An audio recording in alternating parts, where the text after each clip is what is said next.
Salut à toutes et à tous, c'est Comics Force, j'espère que vous allez bien. Pour ma part, ça va très bien.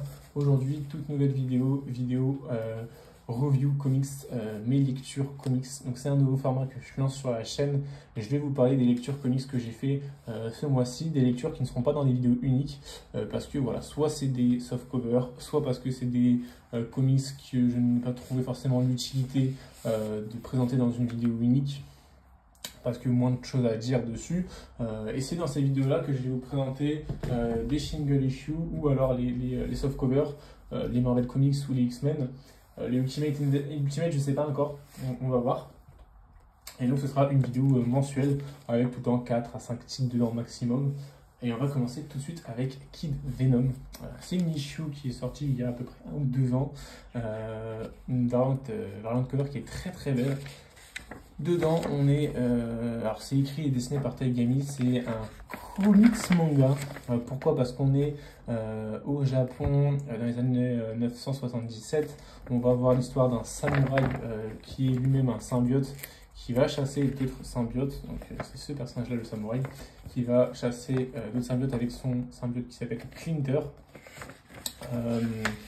Voilà.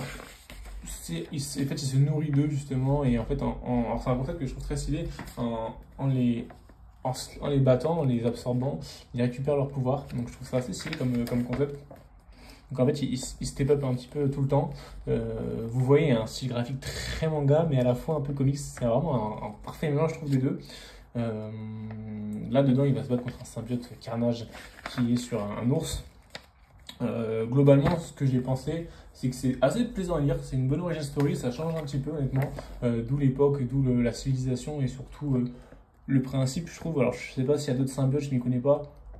Je sais que maintenant il y a énormément de symbiotes, il y a énormément de comics sur les symbiotes, donc je ne suis pas tout honnêtement, mais moi j'ai trouvé ça très très cool, notamment les pouvoirs de ce symbiote là. Et ce que j'ai adoré, comme vous voyez ici, c'est quand même que les scènes de combat sont vraiment bien, dans le sens où je trouve que c'est l'avantage du manga par rapport au comics. C'est un des gros inconvénients du comics, c'est que les scènes de combat sont très beaufs, sont très beaufs, et sont surtout très vite passées. On passe souvent à la suite, c'est 1 ou 2 pages maximum des scènes de combat, on ne calcule pas vraiment, je trouve, et c'est ce que je trouve très dommage. Mais bon, c'est comme ça. Comme vous le voyez, comme vous le voyez, il y a des très belles doubles pages.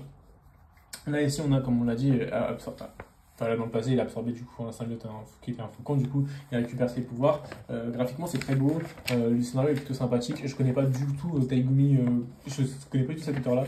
Je sais même pas si c'est un auteur de comics ou c'est vraiment un auteur de manga de base qui a fait un comics, mais c'est vraiment super sympa. Vous voyez. Voilà, c'est très manga comme style. Donc voilà, c'est une petite issue que j'ai lue. Franchement, j'ai vraiment bien aimé. Je trouve ça très sympathique. Globalement, il n'y a pas de suite. Enfin, si, il y a une série du coup Kid Venom que je ne sais pas si elle est publiée en France. Honnêtement, je vais m'informer dessus parce que je suis un petit peu curieux sur le Kid Venom. Honnêtement, ça m'a demandé. Ça m'a piqué un peu la curiosité. Je vais voir si je peux pas me les lire du coup en VO directement. Sur Marvel Unlimited notamment. Parce que je suis assez curieux de ça. Et que ça peut être vraiment pas mal. Une petite mini-série en 4 ou en 6, pourquoi pas. Donc voilà, Kid Venom, franchement, petite recommandation. Comme, si ça vous plaît, si un peu de manga comics, je le recommande fortement. Pour les softcovers, on en parlera à la fin, parce que je sais que ça n'intéresse pas tout le monde les softcovers. Le but des softcovers, en fait, c'est que je vais en parler voilà, mensuellement. Il y aura 2-3 softcovers, comme ça je vais pouvoir vous dire un peu ce que je pense des séries, de la continuité des séries. Il y aura du spoiler dessus forcément, mais si voilà, vous n'êtes pas fan de l'âge Marvel Comics, parce que vous en foutez un petit peu de la continuité, et que vous voulez être un petit peu informé de la continuité, bah, ça peut être intéressant pour vous, comme ça juste en une vidéo. Voilà, vous avez accès un peu à la continuité sans vous faire vous embêter à lire, parce qu'il n'y a pas que du bon honnêtement. Là en tout cas on est sur Batman et Robin Dynamic Duo. Très compliqué comme comics. Pourquoi? Parce que il fait partie des comics où on n'a pas de suite. On n'a pas de suite. Comme vous voyez, les numérotés tome 1, c'est écrit par Joshua Williamson en plus, et c'est Simone Dimeo qui dessine. Pourquoi on n'a pas de suite? On va en parler, j'ai des débuts de piste. Franchement, c'est un des nombreux titres en ce moment qui n'a pas de suite chez Urban. Je trouve que c'est une grosse déception pour ma part, qu'il n'y ait pas de suite, enfin que Urban, alors pas forcément sur ce comics là, mais qu'il n'y ait pas de suite sur plusieurs comics. Je comprends pas trop ces choix d'Urban en ce moment, ça m'embête un petit peu honnêtement. Il y a une suite en VO hein, évidemment, qui n'est pas avec le même artiste, mais il y a vraiment une suite. Donc si vous aimez ces comics en VF, bah, franchement je vous le dis, même directement, allez même directement en VO plutôt que de perdre votre temps avec la VF, si vous pouvez vous le permettre évidemment, et si vous pouvez comprendre la VO. Dedans on a les épisodes de Batman et Robin de 1 à 5, donc les 5 premières issues, et un annual de Batman et Robin en 2024. Donc ce Batman et Robin Dynamic Duo, globalement c'est quoi? C'est un team-up entre Batman et Robin, enfin un team-up, je sais pas si on peut vraiment appeler ça comme ça, parce que c'est un père et son fils, hein, sur une mission. Voilà, sur une mission, sur une enquête, et en fait c'est globalement un comics avec énormément d'action. On n'est pas trop sur de la réflexion, on est vraiment sur globalement beaucoup d'action. On va parler d'abord du graphisme. C'est très particulier pour un Batman, pourquoi? Parce que comme vous le voyez, on dirait plus un style de Blüdhaven en fait, de Blüdhaven, de Dick Grayson, plutôt qu'un comics Batman. C'est très coloré, des couleurs très particulières. C'est très moderne, comme très moderne, limite à la Miles Morales, pour ceux qui connaissent de Ziglar. C'est un peu dans le même délire. C'est des couleurs qui ne collent pas forcément au personnage de Batman pour le coup. Mais graphiquement, ça reste très joli. Il y a certaines doubles pages qui sont vraiment canon. Il y en a une en tête que j'ai, mais il y a vraiment des pages qui sont canon, hein. Globalement, c'est un très beau dessin. Mais c'est vrai que la colorisation, parfois, je me pose des questions. Je trouve que ça colle pas au personnage. Personnellement, je trouve que ça colle pas au personnage. Maintenant, on va parler de l'histoire. L'histoire, on parle de quoi? On parle de... alors, pas silence, on parle de... Alors, comment il s'appelle? Soupir. Alors, je sais pas comment ils vont faire, donc Hush du coup, je sais pas comment ils vont faire, parce que là actuellement il y a Batman Silence 2 qui sort, avec un personnage qui s'appelle Soupir aussi, donc je sais pas s'ils vont carrément effacer Soupir, enfin ce personnage Soupir de ce comics là, ou s'ils vont trouver un autre nom, parce que du coup la traduction forcément c'est le problème quand on traduit les noms. Ouais, c'est double page qui est quand même vachement canon, hein, mais ça colle pas vraiment au personnage de Batman qu'on sait, hein. C'est le principe. Du coup, c'est un ennemi qui va capturer un docteur. Et le but de cet ennemi, c'est un petit spoiler, on va pas se mentir, mais je suis pas sûr que vous lisez ce comics, très honnêtement. Et on en reparlera après, mais je vous le recommande pas forcément. C'est un ennemi qui s'appelle Man-Bat, que vous connaissez sûrement, c'est un peu le némésis de Batman, dans le sens où c'est l'inverse de Batman, hein, c'est une chauve-souris qui parle. Enfin, une chauve-souris humaine et pas un homme chauve-souris. Donc c'est Man-Bat qui va essayer de capturer un docteur pour pouvoir faire plein de métamorphes. Donc il y a Orca, qu'on connaît un petit peu plus dans le monde du comics. Il y a d'autres d'autres métamorphes, notamment un trio qu'on peut connaître également, qui est déjà connu du passé, mais là qui est du coup métamorphe. Donc voilà, on a ce personnage-là, on a le personnage de Soupir, on a le personnage d'une lapine, je sais plus son nom. Ça va développer deux axes. Vous voyez, c'est ces genres de pages qui sont très belles, mais est-ce qu'on est sur vraiment du Batman qu'on veut voir? Est-ce que ça correspond vraiment au Batman? Je suis pas sûr. Je trouve qu'on est un petit peu sur un hors-sujet en fait au niveau du graphisme. En tout cas, on a tenté quelque chose, mais je suis pas sûr qu'on ait vraiment réussi. Mais globalement, est-ce qu'il y a des points intéressants sur ce comics? Il y en a quand même, honnêtement, on va pas se mentir. Pourquoi? Parce que du coup, c'est un dynamique duo, et dans le duo, on va parler notamment de Robin, donc Damian Wayne, donc le fils légitime, enfin le fils direct, donc biologique de Batman, donc Bruce Wayne, et surtout, on va parler de Bruce Wayne. Donc cette paternité, cette relation entre père et fils, qu'on voit, il est un petit peu compliqué, mais qui quand même réussi à être développé de manière un peu mignonne. Je trouve que pour le coup, ça c'est l'avantage du comics, c'est je trouve que voilà, il y a une complicité qui est vraiment bien développée. En plus de ça, on va avoir un arc où on envoie Damian Wayne à l'école. Pourquoi? Parce que, bon, il va se passer quelque chose à l'école, mais de base, c'est uniquement parce qu'on veut qu'il se fasse des amis, qui rencontrent des gens de son âge, qui s'intègrent un petit peu, et on voit que en fait, Damian Wayne est totalement différent, dans le sens où, bah, évidemment, il n'est pas comme les autres, il est beaucoup plus intelligent, il subit du harcèlement notamment, parce que, voilà, il est très différent, et c'est ce que les gens différents, en général, subissent dans les établissements scolaires, pour la plupart. Donc il y a des thèmes qui sont quand même très importants. Damian Wayne, je trouve, est plutôt bien développé. Il y a des points qui sont assez cool et qui le caractérisent plutôt bien. Donc il y a quand même des points positifs. Pour ce qui est le scénario et l'intrigue principale, le fil rouge de cet ennemi-là, je trouve un petit peu ennuyant, pas sans grands intérêts, parce que les seuls moments où j'ai vraiment aimé, c'est les flashbacks de Damian Wayne, comment il était dans la Ligue des Assassins avec les Ra's al Ghul, du coup, donc c'est sa famille maternelle. Donc là, je trouve ça vraiment bien. Pour ce qui est du côté présent, ouais, je suis pas super fan. On n'a pas de conclusion. en fait, ma base réelle conclusion, parce que Man-Bat est toujours en liberté, en fait, à la fin de ce comics, en fait, il n'est pas vaincu. Donc c'est pour ça que je dis ça. Bon, il y a quand même une très belle page, hein. Il y a quand même des belles pages, on va pas se mentir. Mais ouais, en fait, tout ce qui est humain, en fait, j'ai plus aimé le côté Bruce Wayne et Damian Wayne que le côté Batman et Robin. Dans ce comics, c'est plus ça. Quand on est sur du Batman et Robin, je suis pas fan, pour être tout à fait honnête. Parce que je trouve qu'on n'est pas sur ce que j'ai envie de voir quand je vois du Batman et du Robin. On est un peu out of character. Quand on est sur du Bruce Wayne et sur du Damian Wayne, je trouve qu'il y a des éléments qui sont très très très intéressants et que j'ai vraiment vraiment bien aimé. Donc globalement, est-ce que je recommande? Je pourrais pas aller jusque là. Parce que je trouve que je comprends en fait, je pense que ça n'a pas fait tant de ventes que ça, déjà par le graphisme, et enfin par le dessin, et notamment par l'histoire qui n'est pas folle. Même si apparemment la suite est beaucoup mieux et très, très bien pour le coup. Et moi, on ne la verra pas en France en tout cas. Pour ce qui est de l'annual, en fait, c'est un annual, c'est une petite virée entre père et fils, justement, dans en tente. Ils vont dormir dans la nature et on voit qu'il y a une enquête, notamment une chasse à l'homme, des gens qui vont essayer de tuer du coup Bruce Wayne et Damian Wayne.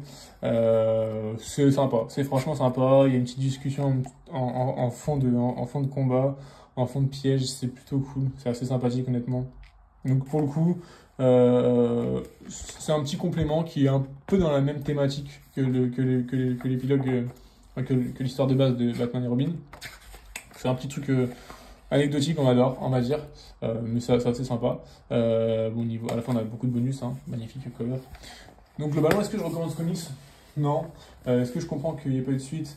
Non, parce qu'en fait, pour moi, un éditeur se doit d'éditer une série de A à Z, qu'elle soit bonne ou pas bonne. C'est eux qui décident de l'éditer, donc c'est à eux de finir l'édition. C'est là où je trouve qu'Urban et Panini ont deux différences, c'est que Panini édite énormément, on dit qu'ils inondent le marché, mais par contre, quand ils publient une série, ils la publient jusqu'à la fin. Même si des fois, on a, comme on l'avait avec Spider-Gwen en Marvel Next Gen, parfois des suites 2-3 ans après, qu'on n'attend pas, mais au moins on a des suites. Ce qui n'est pas le cas chez Urban, et je trouve ça assez dommage. On a ça chez Dawn of Shazam, Dawn of Green Arrow, Batman et Robin, donc c'est déjà 3 titres qui sont littéralement ensemble, dans la même ère, à peu près dans la même époque de sortie. On a pareil avec Green Lantern, on n'a toujours pas de suite, même si apparemment on aura une suite. Qu'est-ce qu'ils font en fait? Ne publiez pas autant de titres si vous voulez pas les terminer. Honnêtement, je trouve ça très très très très dommage. Donc gros point négatif pour moi de chez Urban en ce moment, pourtant qui ont des très bons titres. On a la chance d'être dans une ère où vraiment Urban a des très bons titres, des meilleurs titres que Marvel, on va pas se mentir. Mais pourtant, la publication en France de Urban Comics a détruit un peu le travail de DC Comics et je trouve ça un peu dommage. Là, on a du Marvel Comics du coup, donc c'est le numéro 2 parce que c'est la deuxième série Marvel Comics. On va parler un peu des titres qui sont à l'intérieur. Donc là, on commence vraiment du début. Dedans, on a quoi? On a du Amazing Spider-Man, du Avengers, du All Out Avengers, du Invincible Iron Man et du Fury. Globalement, le Amazing Spider-Man, moi j'ai pris en cours de route, du coup on prend en cours de route, on rejoint l'histoire. Qu'est-ce que j'en pense? C'est très bas, très très très très très mou, dans le sens où en fait on est sur un Spider-Man qui est du coup en duo avec un Gold Goblin qui est en fait Norman Osborn, qui se rachète, qui se repentit et qui est là en étroite relation avec Peter Parker et du coup Spider-Man pour essayer de le faire avancer et de l'aider. Donc voilà, dans sa quête d'aider le monde, il essaie de se racheter. Ça, c'est une thématique que je trouve très intéressante pour le coup. Mais ouais, je trouve que graphiquement, c'est très mauvais. Ça fait très enfantin, on dirait du Marvel Kids. Je trouve ça très très très mauvais. On a voilà, Dr Octopus qui est pas du tout effrayant. On dirait un petit gros. Enfin, alors désolé, un peu le plus gros sofa, mais on dirait un petit homme bouboule qui essaie de se battre, mais on dirait un peu un Dexter limite. Pour le laboratoire de Dexter, pour ceux qui ont la référence. Graphiquement, je suis pas fan. Il y a des bonnes planches, hein, mais graphiquement, je suis vraiment pas fan. Donc ouais, je me pose la question, qu'est-ce qu'ils nous font? Pareil, on a ce truc avec l'exosquelette, l'ancien exosquelette du coup de Octopus qui est une vraie conscience et qui vit. Ouais, ça fait très Marvel Kids, ça fait très enfant. Je comprends pas trop le public qui essaie de viser. On est sur le Spider-Man, sur la tête d'affiche. Faut au moins avoir de la qualité sur ce site-là, mais on ne l'a pas. Pour ce qui est du titre Spider-Man, un petit peu plus intéressant. Là, c'est écrit par Dan Slott. Il y a une petite idée, c'est qu'en fait, Spider-Man s'injecte quelque chose pour développer son Spider Sense et du coup pouvoir aider plus de gens, ce qui en fait est une énorme erreur, encore une fois aidée par Norman Osborn, une énorme erreur. Pourquoi? Parce qu'en fait du coup ça va le rendre fou, parce qu'en fait Bien évidemment, il habite à New York, donc la ville de New York est tout le temps en danger, des millions de personnes sont en danger tout le temps. Et parfois, c'est des dangers bêtes parce que voilà, il y a quelque chose qui est périmé ou autre. Donc en fait, il a toutes des alertes tout le temps. Donc c'est très dur pour lui, ça le rend fou. Comme on voit, c'est cette planche. Donc ça, c'est une très bonne idée, un très bon développement. Et avec un personnage qui s'appelle Spider-Boy, qui est un personnage qui est dans notre univers suite à un événement. C'était Web Spider, un truc comme ça, Spider Web. Et en fait, c'est apparemment, comme il dit, l'acolyte de Spider-Man depuis qu'il est petit. Mais nous, en fait, personne ne s'en rappelle à part lui. Donc voilà, c'est un peu le site de base. Ensuite, Avengers, j'avais commencé à lire les Avengers de McKay. Je trouve ça très intéressant. C'est avec Karen Danvers qui prend du coup la tête des Avengers, qui crée son équipe. Donc une équipe composée par Captain America, Iron Man, Thor, donc le classique, avec du coup du Miss Marvel. Enfin du Captain Marvel, excusez-moi, du Vision, donc là pour l'instant on est sur du classique, et le petit bonus un petit peu fou, c'est qu'on a du WandaVision, enfin du Wanda du coup, donc on a du WandaVision, à savoir le Captain America, c'est pas le Steve Rogers, c'est vraiment le Sam Wilson.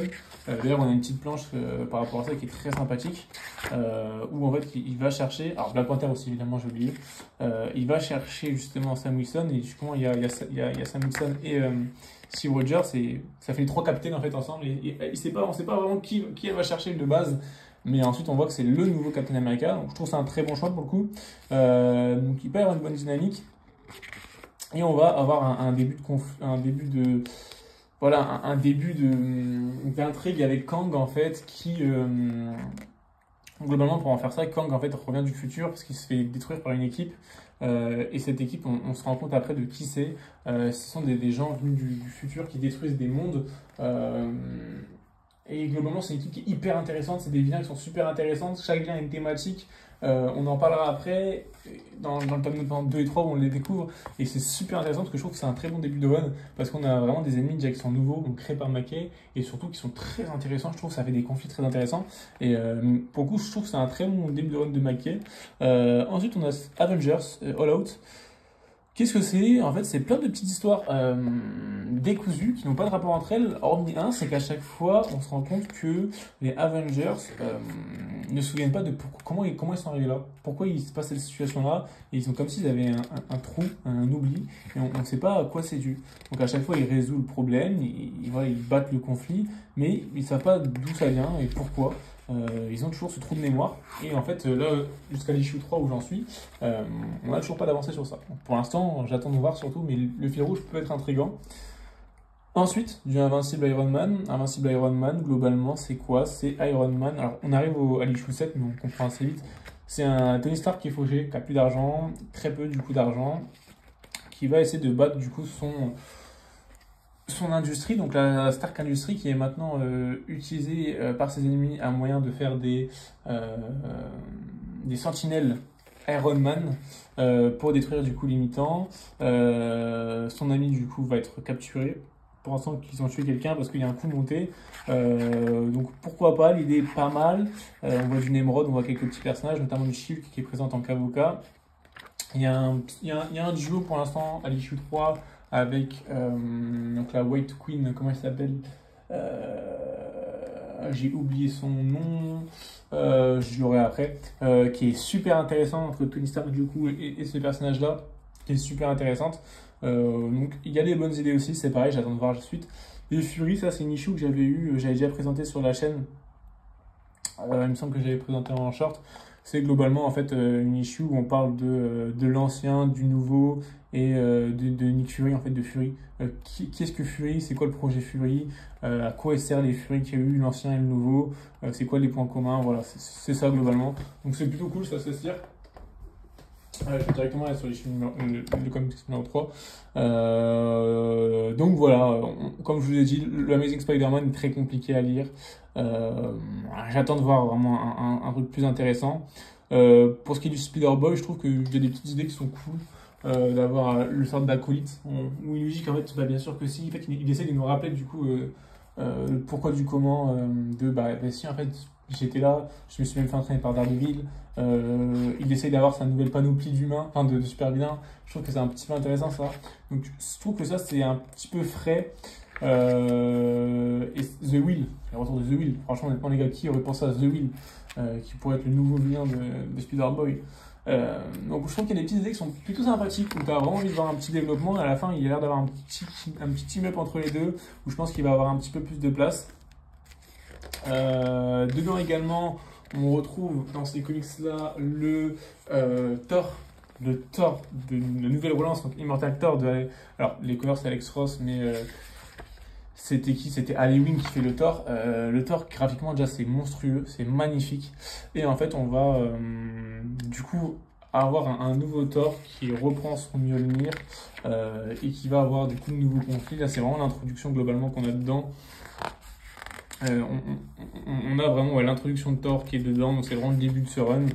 Pour l'instant, il n'y a rien de concret, il n'y a qu'une issue dedans. Il me semble qu'il y a qu'une issue d'ailleurs. Ouais, il n'y a qu'une issue dedans. On a du Loki qui est dedans évidemment aussi. On a la reconstruction du Bifrost. Voilà. On a vraiment les bases qui sont posées. Pour l'instant, il n'y a rien de concret qui est mis dedans. Hormis, voilà, graphiquement, c'est vraiment une claque. Hein. C'est très beau graphiquement, vous voyez, il y a ces ennemis en fait qui sont là. Alors je sais plus comment ils s'appellent, c'est les... j'ai oublié ce nom, mais avant, voilà, c'est ces ennemis en fait, c'est le Thor, c'est des Thor et des Loki en fait, mais c'est des dieux en fait, on se bat contre des dieux. Alors, évidemment c'est Thor donc il faut bien qu'ils se battent. C'est les gens de Utgard, voilà, c'est les gens de Utgard, c'est une terre de légende du coup. Et du coup, il va y avoir logiquement un conflit contre eux. Mais graphiquement, c'est vrai que c'est une claque. C'est vraiment une peinture limite, la double page. Donc, à voir ce que ça va donner sur la suite. Ouais, il y a l'air d'avoir un conflit, une équipe qui se crée contre Thor. Donc voilà, ça c'est le début. Voilà, donc là, comme vous avez dit, du coup, pour ces ennemis, on a en fait une équipe d'ennemis pour les Avengers. Donc, on a un ennemi qui se nourrit du coup de la divination avec les gens qui se prosternent, les gens qui croient en eux, donc il va se battre directement contre Thor. Donc je trouve qu'il y a des conflits qui sont super intéressants. Pareil, un ennemi qui se bat grâce aux morts, à l'éveil des morts des gens, qui va se battre contre forcément Wanda, qui a vu beaucoup de morts et qui a eu son histoire que vous connaissez sûrement, qui est un conflit qui est très intéressant. Également, on a du Vision du coup qui va se battre contre un autre androïde très intéressant, du Iron Man qui va se battre contre une sorte de maker, quelqu'un qui se bat avec les éléments de la ville qui détruit. Pareil, c'est sûr que c'est super intéressant. Donc il y a beaucoup de combats qui sont intéressants.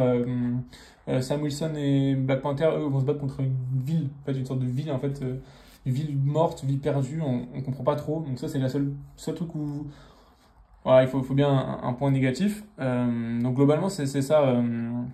Les ennemis, ils ont tous des petits combats que je trouve vraiment cool. C'est pour ça que j'ai bien aimé cette équipe que Mackay crée, mais j'attends de voir la suite évidemment. Voilà, Iron Man, c'est ça. C'est cette personne, genre j'ai oublié son nom. C'est Emma. Putain, je vais l'avoir.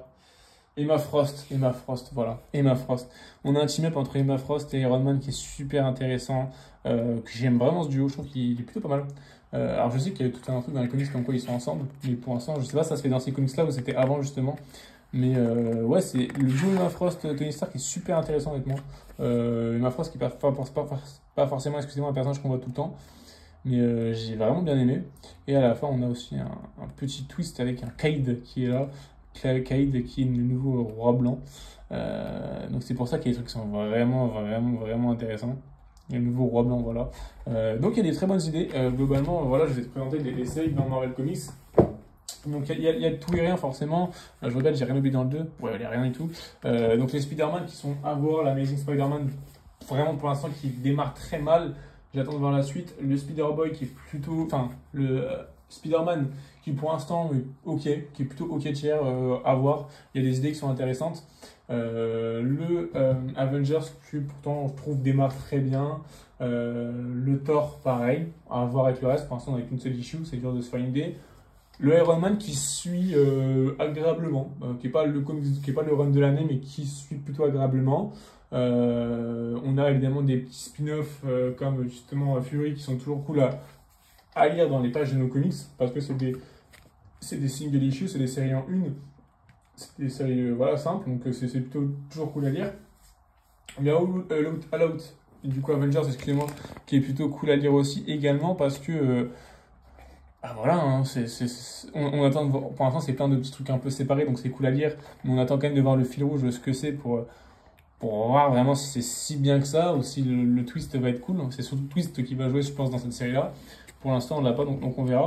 Donc voilà, je pense que j'ai loupé aucune série en récapitulant. Mais donc globalement, on a plusieurs séries. Il n'y a pas tant du mauvais que les gens disent.